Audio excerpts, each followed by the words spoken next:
দায়ী, ইসলামের ইতিহাসের প্রথম দায়ী, তার নাম মুসআব বিন উমাইর রাদিয়াল্লাহু আনহু, যার মাকবারা কবর আমরা দেখে আসছি। কি জীবন ছিল তার! তার যে পারফিউম ছিল, পারফিউম, এই পারফিউমটা এখন কোটি টাকা দাম হবে হয়তোবা।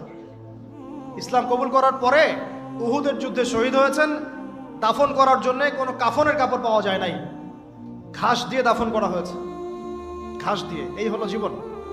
তিনি গেলেন মদিনায়, তার একক দাওয়াতে মদিনার ৭৫টা বড় বড় পরিবার ইসলাম কবুল করলো। মাশাআল্লাহ। এইবার তারা এসে আল্লাহ নবীর হাতে বায়াত করলো। কি বায়াত? যে আমরা শিরক করব না, সন্তানদেরকে হত্যা করব না, চুরি করব না, জিনা করব না, সৎ কাজে আদেশ করব, অসৎ কাজে নিষেধ করব। আর ছিল কি? একে অপরকে মিথ্যা অপবাদ দিব না, এবং আপনি যখন হিজরত করে আমাদের কাছে আসবেন, আমরা আপনাকে আমাদের স্ত্রী সন্তানদেরকে যেমন নিরাপত্তা দিই তেমন নিরাপত্তা দিব।